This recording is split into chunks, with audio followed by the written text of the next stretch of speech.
4-5 साल और रुक जाइए, इंडियन ड्राइवर को निकाल के बाहर कर देंगे, खुद बैठने वाले हैं स्टीयरिंग सीट पे, जो मैंने बताया आपको कि पार्लियामेंट में वो पहुंचने वाले हैं। तो फिर आपके ड्राइवर की भी जरूरत नहीं। इसलिए कोई पार्टी आपकी हो नहीं सकती। और इस पर बहुत गंभीरता से सोचिए कि क्या हमको पार्लियामेंट्री डेमोक्रेटिक सिस्टम चाहिए। और मैं आपसे पूरे गंभीरता से कह रहा हूं कि दुनिया के उन तमाम देशों में जहां पार्लियामेंट्री डेमोक्रेटिक सिस्टम चल रहा है, फेल हो गया है। किसी भी देश में, चाहे अमेरिका में, चाहे ब्रिटेन में, चाहे जर्मनी में, चाहे फ्रांस में, हर देश में क्राइसिस है पॉलिटिक्स में। और वो क्राइसिस इस सिस्टम की है और वही सिस्टम हम चला रहे हैं। तो इस पार्लियामेंट्री डेमोक्रेटिक सिस्टम में आप बिल्कुल उम्मीद मत करिए कांग्रेस को हटा दीजिए जनता दल आ जाएगा, जनता दल को हटा दीजिए सीपीएम को ले आइए, सीपीएम को हटा दीजिए बीजेपी को ले आइए, काम सबके वैसे ही होने वाले। और नहीं हो तो करके देख लीजिए। गुजरात में तो आपने सारे प्रयोग किए, देख लीजिए आप इसको, हमारी आंखों के सामने। महाराष्ट्र में प्रयोग चली रहा, राजस्थान में प्रयोग चली रहा। आप इन तीनों प्रदेशों में से कोई एक प्रदेश बता दीजिए जहां विदेशी कंपनियां नहीं आ रही, या इनकी सरकारें कुछ और काम कर रही हो पुरानी सरकारों से अलग। सब तो एक ही तरह का काम कर रहे हैं। और मैं तो कभी कभी ये बात गंभीरता से कहता हूं, लेकिन मजाक की बात है। मैं कहता हूं कि हर पार्टी का चुनाव घोषणा पत्र उठा लीजिए आप और उसका कवर पेज फाड़ दीजिए और उसके बाद गड्ढमड्ढ कर दीजिए और मैं आपको दे दूं, आप बता नहीं सकते कि कौन सा घोषणा पत्र किस पार्टी का। सबके चुनाव घोषणा पत्र एक जैसे, फर्क बस इतना है कि किसी के चुनाव घोषणा पत्र में कोई बात पेज नंबर 1 पर होगी तो दूसरी पार्टी के चुनाव घोषणा पत्र में पेज नंबर 10 पर होगी। किसी में वो बात पेज नंबर 15 पर है तो किसी में पेज नंबर 40 पर हो जाएगी। इससे ज्यादा कोई फर्क नहीं, कोई क्वालिटी का फर्क नहीं। और मैं तब आपसे कह रहा हूं कि हमको गंभीरता से विचार करना चाहिए कि ये संसदीय लोकतंत्र हमको चाहिए क्या। और अगर ये संसदीय लोकतंत्र चाहिए तो इसके स्वरूप के बारे में तय करिए। मैं बहुत गंभीरता से इस निष्कर्ष पर पहुंचा हूं पिछले कुछ वर्षों में। हो सकता है मेरा निष्कर्ष गलत हो, मैं ये नहीं कहता कि यही आखिरी सच है। मैं मानता हूं कि हिंदुस्तान से पार्टियों का शासन खत्म करना पड़ेगा, इन पार्टियों को हटाना पड़ेगा। जानते हैं क्यों? मैं मेरे घर का उदाहरण देता हूं, बिल्कुल ताजा उदाहरण है। उत्तर प्रदेश में चुनाव हुआ तो मेरे पिताजी ने मुझे फोन किया। मैं एक जगह गया हुआ था ऐसे ही व्याख्यान करने। मेरे पिताजी ने फोन किया, क्या फोन किया कि तुमको घर आना है। मैंने कहा किस लिए? कि वोट डालना। चुनाव आ गया, वोट डालना। मैंने कहा क्यों वोट डाले? कि तुम्हारा बहुत पवित्र काम है वोट डालना। तो मैंने कहा काहे को आए घर पे? तो उस दिन मैं बताऊं आपको कि 35 मिनट मेरे पिताजी फोन पे बात करते रहे एसटीडी से और मुझको समझाते रहे।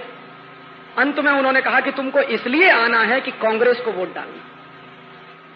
थोड़ी देर के बाद मेरी मां ने उनके हाथ से फोन छीन लिया।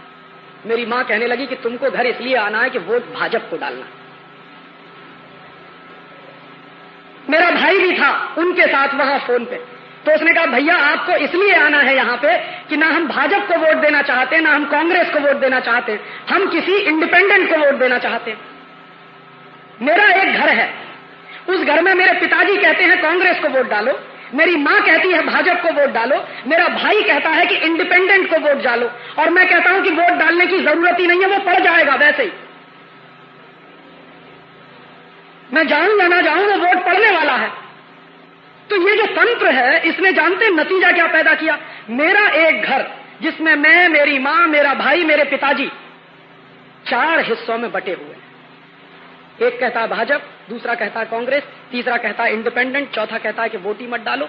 माने मैं मेरे घर की हैसियत के हिसाब से एकता कायम नहीं रख सकता। घर के 4 हिस्से हो गए, ये हर घर में है।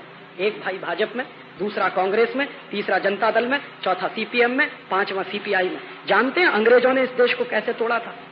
साम, दाम, दंड और भेद। तो साम से तोड़ नहीं पाए, दंड से तोड़ नहीं पाए, भेद की नीति बराबर चली और भेद किया समाज के हर स्तर पे। पूरे समाज को बांटा और पूरे समाज को बांट के हिंदुस्तान को तबाह कर दिया। जो भेद की नीति अंग्रेजों ने अपनाई इस देश में, आज का पॉलिटिकल सिस्टम वही भेद की नीति अपना रहा। घर घर में क्राइसिस खड़ी हो रही है कि तुम इस पार्टी में जाओ कि तुम उस पार्टी में जाओ, और हम एक घर की हैसियत से उद्देश्य सबके बराबर हैं, लेकिन लड़ाई लड़ रहे हैं अलग अलग।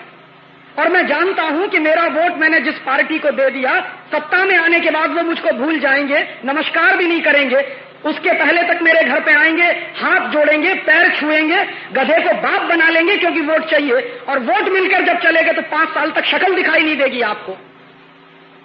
तो ये पॉलिटिकल सिस्टम अपना है नहीं, ये तो अंग्रेजों ने हमको बर्बाद करने के लिए दे दिया।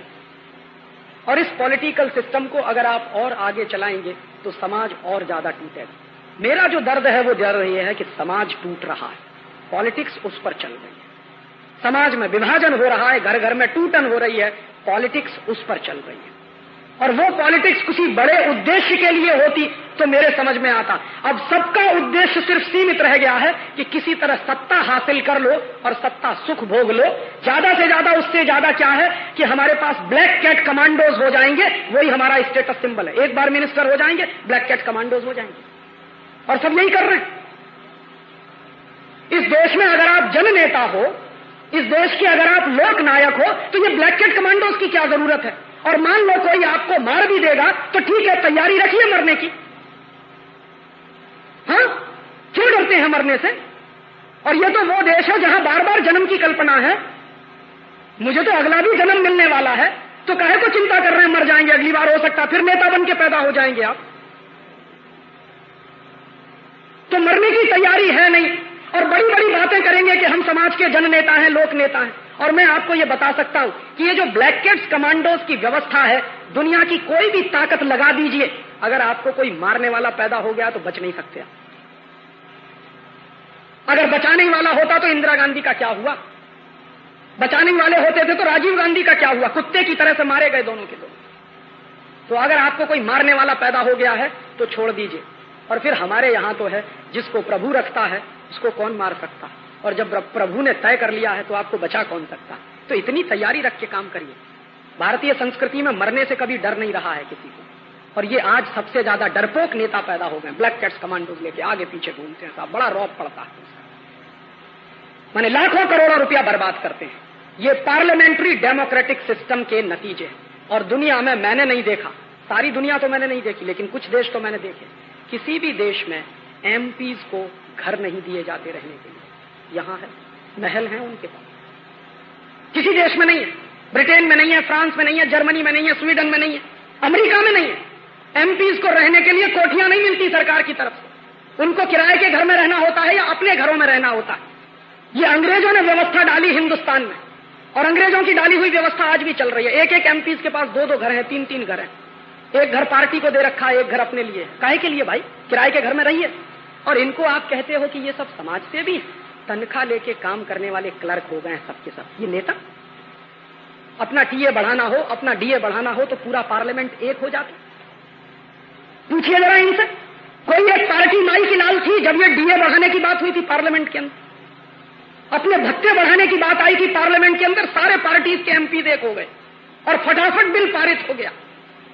और यहां तक नहीं, व्यवस्था यहां तक कर ली है कि अगर आप एक बार घुस गए पार्लियामेंट में तो जन्म जिंदगी आपके नाती पोतों को भी पेंशन मिलती रहे। काहे के लिए भाई? एक तरफ कहोगे कि हम जन नेता हैं, एक तरफ कहोगे हम लोक नायक हैं, दूसरी तरफ तनख्वाह लेके काम करने की स्थिति तुम्हारी बनी हुई है। तनख्वाह लेके काम तो क्लर्क करता है, जन नेता तो नहीं करता इस देश में काम। तो कहें पार्टियां घोषणा करें कि हमारे एमपी तनख्वाह नहीं लेंगे, तो आप कहोगे कि भरण पोषण की व्यवस्था वो हम करेंगे, समाज के लोग करेंगे। इस देश में तो हमेशा से व्यवस्था रही है कि जो समाज सेवा के काम में निकलता है समाज उसकी व्यवस्था करता है। ये कोई आज की बात थोड़ी है, हजारों साल से यही चला आया इस देश में। जिन्होंने समाज सेवा का काम किया है समाज ने उसकी व्यवस्था की है। तो ये जो पॉलिटिशियंस कहते हैं कि हम समाज सेवा कर रहे हैं, छोड़िए अपनी सारी व्यवस्थाएं, समाज आपकी व्यवस्था करेगा, आप देश चलाने का काम करिए। लेकिन ये तो सब वेतन भोगी हो गए, भत्ते वाले हो गए। टीएडीए इनके बढ़ने चाहिए ऐसे जैसे दूसरे लोगों के बढ़ते जाते हैं, और बराबर बढ़ते चले जा रहे हैं। अभी नया पे कमीशन बिठा दिया, तो उस पे कमीशन के माध्यम से अधिकारियों की तनख्वाह बढ़ेगी, तो एमपीज एमएलए की भी तनख्वाह बढ़ाने का काम चालू है। ये काहे का पॉलिटिकल सिस्टम? इसलिए दोस्त, मैं इस पॉलिटिकल सिस्टम में जाने का माने इस देश से गद्दारी समझता हूं, इसलिए मैं चुनाव नहीं लड़ता। और मैं आपको एक बात और बता दूं कि चुनाव लड़के पार्लियामेंट में जाके कभी क्रांति नहीं हो सकती। मैंने बड़े बड़े दिग्गजों को देखा है, मैंने मेरी आंखों से देखा, जो बड़े बड़े दिग्गज हैं, जो आंखों में सपने लेके क्रांति के, बगावत के, ये और वो, और यही दिग्गज बड़ा झंडा लेके 1977 में पहुंचे थे पार्लियामेंट के। आपको मालूम है बहुत बड़ा आंदोलन हुआ था इस देश में, जेपी आंदोलन, जयप्रकाश आंदोलन, और उसमें बड़े बड़े क्रांतिकारी लोग थे। ऐसे ऐसे क्रांतिकारी लोग थे जो बड़ौदा डायनामाइट केस के अपराधी थे और इस देश के नौजवानों में सुरसुरी पैदा करते थे। जैसे ही पार्लियामेंट के अंदर घुसे उनकी सारी तेजस्विता नष्ट हो गई। आज वो किसी काम के नहीं, सिवाय इसके कि इस पार्टी का पल्ला पकड़ो या उस पार्टी का पल्ला पकड़ो। पूरी ताकत उनके जिंदगी की अब इसी काम में जा रही है। ऐसे क्रांतिकारियों को हमने देखा है जो आग उगलते थे जब पार्लियामेंट के अंदर नहीं गए थे, और अब पार्लियामेंट में जाने के बाद मुंह सूख गया है उनका, जवाब नहीं दे सकते हैं उनसे सवाल पूछने के। तो इस पार्लियामेंट में कुछ है नहीं। और जेपी की एक बात मुझे बराबर याद रहती है कि ये पार्लियामेंट में बैठे हुए लोग कुत्ते की तरह से सूखी हड्डियां चूस रहे। तो मैं कुत्ते की तरह से सूखी हड्डी चूसने के लिए पार्लियामेंट में नहीं जाना चाहता। और मुझे भरोसा है कि इस देश में अगर क्रांति होगी तो पार्लियामेंट के बाहर होगी, पार्लियामेंट के अंदर नहीं होगी। पार्लियामेंट के बाहर क्रांति होगी। और मैं ज्यादा नहीं कहता, 1-2 लाख नौजवान मिल जाए कमिटमेंट वाले, जिनको मरने से डर नहीं लगता। और ऐसे नौजवान जिनको मरने से डर नहीं लगता हो, मेरी डायरी में मेरा नाम लिख, अपना नाम मुझे लिख। ज्यादा नहीं कहता, 1-2 लाख चाहिए। इस देश की सारी व्यवस्था बदल जाएगी। ये बिल्कुल मुश्किल काम नहीं। कमिटमेंट वाले 1-2 लाख लोग हो जाएं, सारी व्यवस्था बदल जाएगी। हमने तो दुनिया में देखा है, मुट्ठी भर लोगों ने व्यवस्थाएं बदली। फ्रांस का रिवॉल्यूशन हुआ था, 17 लोग थे बस, और उन 17 लोगों ने पूरे फ्रांस को बदल दिया। जर्मनी में क्या हुआ? हिटलर एक अकेला था, सारा देश खड़ा कर दिया था। कहीं भी देखिए दुनिया में कुछ कमिटमेंट वाले लोग, शर्त एक ही है, जिनको मरने से डर नहीं लगता। ऐसे कमिटमेंट वाले लोग चाहिए। ये पार्लियामेंट क्या, दुनिया की सारी व्यवस्थाएं बदल सकती है, और वो पार्लियामेंट के बाहर से होता, पार्लियामेंट के अंदर से नहीं होता। और आखिरी सवाल का जवाब एक लाइन में, जैसे कांग्रेस है, जैसे जनता दल है, जैसे सीपीएम है, जैसे सीपीआई, वैसे ही भारतीय जनता पार्टी है। उसमें और बाकी पार्टियों में मेरे हिसाब से कोई फर्क नहीं है।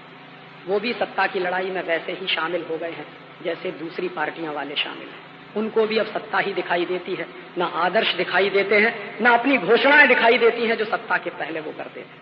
वहां पहुंच के तो भाषा ऐसी हो गई, आपने देखा है जब पार्लियामेंट में वो 13 दिन की डिबेट चल रही थी, क्या क्या समझौते करने की तैयारी हो चुकी थी एक कुर्सी के लिए। अपनी सारी आइडियोलॉजी उठा के कूड़े में फेंक दिया एक कुर्सी के लिए। ये उनके अंदर भी आ गया है, इसलिए उनमें और बाकी पार्टियों में कोई फर्क नहीं। और मैं आपसे एक निवेदन और कर दूं, आप जितने दिन पार्टियों के चक्कर में रहेंगे उतना ही अपना नुकसान करेंगे, देश का नुकसान करेंगे।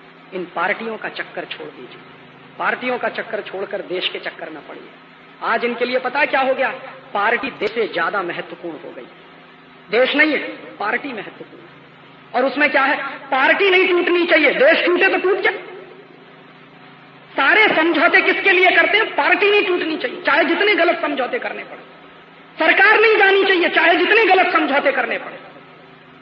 तो अब इनके लिए भी देश महत्वपूर्ण नहीं है, समाज महत्वपूर्ण नहीं है, पार्टी महत्वपूर्ण है, सत्ता महत्वपूर्ण है। और मैं आपको बता दूं कि पार्टी कभी देश से बड़ी हो नहीं सकती। जो लोग इस भ्रमणा में हैं कि पार्टी देश से बड़ी हो गई है, उनको मैं कह रहा हूं कि पार्टी देश से बड़ी कभी होती नहीं, देश बड़ा होता है। ये देश रहेगा तो आप रहेंगे, ये देश नहीं रहेगा तो आप भी नहीं रहेंगे। इसलिए पार्टियों का चक्कर छोड़िए और इस पॉलिटिक्स की बात छोड़िए, अब तो क्रांति की बात करिए। जितने देर पॉलिटिक्स की बात करेंगे उतना ही ज्यादा आपको निराशा होगी, जितनी देर क्रांति की बात सोचना शुरू करेंगे उतना ही ज्यादा आशा का संचार होगा, उत्साह आएगा, उमंग पैदा होगा। बस यही जवाब मुझे दें। राजू जी, अगर आपकी इजाजत तो और भी कुछ सवाल है। क्या आपने कोई मल्टीनेशनल कंपनी मार भगाई है? हाँ है, तो हम लोग बहुत छोटे ताकत में, लेकिन कुछ 2-3 काम किए। अभी तो ताजा एक आपको सुना सकता हूँ राजस्थान का। राजस्थान में एक जिला है, उसका नाम है अलवर। अलवर जिले में एक जगह है, उसका नाम है तिजारा। तिजारा एक बहुत मशहूर जैन तीर्थ स्थान है, दिगंबर जैन के लोगों का बड़ा मशहूर तीर्थ स्थान। तो वहां क्या हुआ, अमेरिका की एक कंपनी है विल्सन और हिंदुस्तान की एक कंपनी है केडिया, दोनों ने मिलकर शराब के कारखाने लगाने के लिए तिजारा के पास 450 गांव की 50,000 बीघा जमीन एक्वायर की। मैं एक बार अलवर गया हुआ था, कुछ भाई लोग मेरे पास आए कि राजीव भाई आप तो विदेशी कंपनियों के पीछे डंडा लेके घूमते हो, हमारे गांव में विदेशी कंपनी आ गई। मैंने कहा क्या करने आई है? तो कहने लगे शराब बेचने के लिए आई है, तो शराब का कारखाना खुलेगा। तो मुझे लगाया, मैंने पूछा उनसे कि आपका गांव अलवर से कितना दूर है? उन्होंने कहा बिल्कुल नजदीक है, आप चाहो तो कल चल सकते हैं। तो मैंने मेरे सारे प्रोग्राम पोस्टपोन किए और मैं अगले दिन अलवर गया, और अलवर जाके मैंने देखा कि सामने जैन मंदिर है और बिल्कुल बाजू में जमीन दे दिया शराब बनाने के लिए। किसने किया? सरकार ने। किसकी सरकार है? भारतीय जनता पार्टी। मुझे बहुत क्रोध आया। फिर मैंने गांव के लोगों की मीटिंग बुलाई। मैंने कहा आपने जमीन क्यों बेची? तो उन्होंने कहा कि साहब जमीन हमने नहीं बेची, जबरदस्ती हमसे अंगूठा लगवाया। रात के 2-2 बजे 3-3 बजे कलेक्टर एसएसपी फोर्स लेके गांव में जाते थे, गांव के लोगों को धमकाते थे कि जमीन बेचो, नहीं बेचोगे तो जेल के अंदर डाल देंगे। ये काम उन्होंने करवाया और इस तरह से गांव के लोगों को डरा के धमका के जमीन एक्वायर कर ली। मैंने कहा अगर ऐसा हुआ है तो हम तो लड़ेंगे इसके लिए, आप बोलो कितनी मदद करोगे? उन्होंने कहा जो आप कहिए वो करेंगे। मैंने कहा सबसे पहला काम ये करो, गांव पंचायत की मीटिंग बुलाओ। तो ग्राम पंचायत की मीटिंग हुई। ग्राम पंचायत की मीटिंग में मैंने पूछा सबसे कि आप बताओ कि आपने कोई प्रस्ताव पारित किया था जमीन बेचने के लिए? तो ग्राम पंचायत का हर सदस्य कहता साहब हमने कभी कोई बात नहीं की। तो मैंने कहा ये बताओ कि ये जितनी जमीन गई है इसमें गोचर की जमीन भी है? कि हाँ साहब बड़ी जमीन तो गोचर की है, वो ले लिया शराब के कारखाने बनाने के लिए। तो हमने कहा कि आज आप प्रस्ताव पारित करिए कि गांव पंचायत ने, गांव सभा ने कोई भी जमीन दी नहीं है विदेशी कंपनी को, जबरदस्ती हमसे ये जमीन ली गई। और गांव सभा ने, गांव पंचायत ने प्रस्ताव पारित किया और ऐसा 40 गांव में हमने करवाया। और वो 40 गांव में जब ये प्रस्ताव पारित हो गए, मैंने कहा अब हम जाएंगे कोर्ट में। और कोर्ट में हम गए और हमने ये केस लगवाया और कहा कि देखिए किस तरह से कानून का सरेआम उल्लंघन होता है। और ये जमीन जो थी वो खेती की जमीन थी, बहुत अच्छी खेती होती है। मैंने कंपनी से आंकड़े मंगवाए। मैंने कहा आप अपनी प्रोजेक्ट रिपोर्ट दीजिए। केडिया और विल्सन का जो जॉइंट वेंचर था उसकी प्रोजेक्ट रिपोर्ट जब मेरे पास आई तो मैंने देखा उसमें उन्होंने लिखाया हुआ था कि 5 करोड़ लीटर पानी उनको चाहिए प्रतिदिन शराब बनाने के लिए। और उस पूरे एरिया को राजस्थान सरकार ने डार्क जोन घोषित किया। डार्क जोन माने सूखे वाला इलाका, जमीन के 100 फीट नीचे तक पानी नहीं है वहां पे। तो मेरे समझ में नहीं आया कि ये 5 करोड़ लीटर पानी प्रतिदिन लाएंगे तो कहां से लाएंगे। तो उसी प्रोजेक्ट रिपोर्ट को आगे पढ़ने पर पता चला कि वो ग्राउंड वाटर का इस्तेमाल करेंगे, माने अपने पंप लगाएंगे और पंप लगा के जमीन के नीचे का पानी खींचेंगे। और प्रतिदिन अगर 5 करोड़ लीटर पानी खींचा जाएगा तो 2-3 साल में तो वो एकदम सूखा पड़ जाएगा। तो ये जो 40 गांव की जनता रहती है इसका क्या होगा? वो तो शराब बनाएंगे, बेचेंगे, मुनाफा कमाएंगे, देश को शराबी बना देंगे, लेकिन इस गांव की जनता का क्या होगा?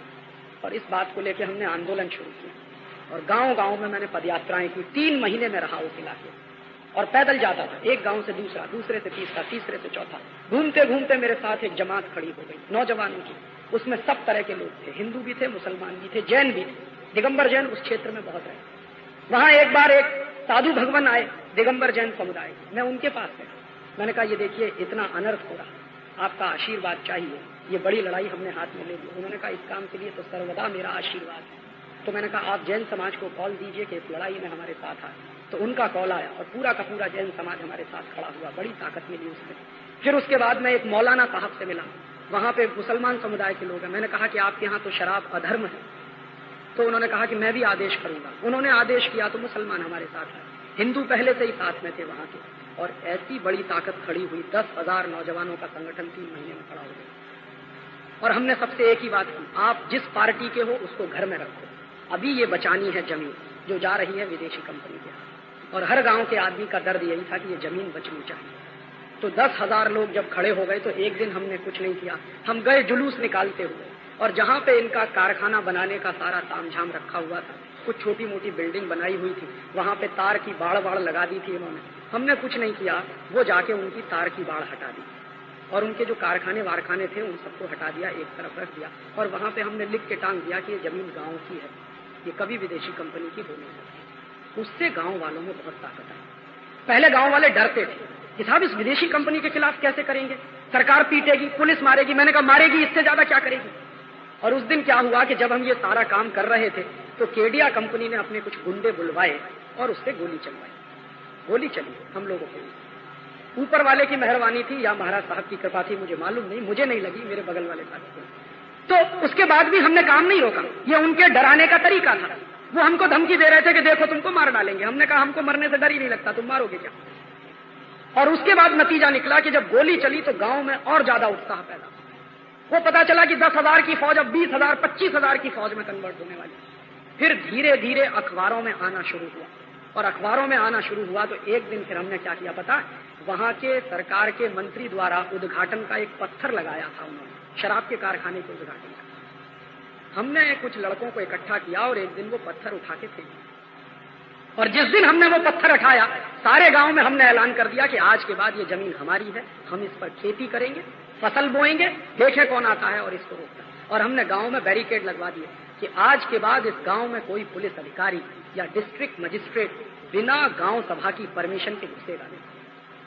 तुम जयपुर में सरकार चलाते हो, चलाओ, हमारे गांव में हमारी सरकार है और हमारी सरकार ये आदेश करती है कि आज के बाद कोई भी मंत्री, कोई भी एमएलए, कोई भी कलेक्टर घुसेगा नहीं गांव में बिना गांव सभा की परमिशन। एक बार क्या हुआ, डिस्ट्रिक्ट मजिस्ट्रेट ने कोशिश की, अपनी जीप लेके आया, लाल बत्ती हरी बत्ती टें टें टें टें करते हुए, गांव में बैरिकेड लगाया हुआ था, वहां आके जीप खड़ी हो गई, आदेश देने लगा कि इसको हटाओ। गांव की बहनें निकली और एक एक लठ उठाया, मार मार के कार के शीशे तोड़, भागे सब वहां से दुम दबा के। डीएम भागा, उसके पीछे पीछे उसका अर्दली भागा। और गांव वालों ने देखा कि हमारे सामने जब डीएम भाग सकता है तो दुनिया की कोई भी ताकत भाग सकती। उनकी हिम्मत वापस आई और आज नतीजा ये है कि राजस्थान सरकार को वो लाइसेंस रद्द करने पड़े।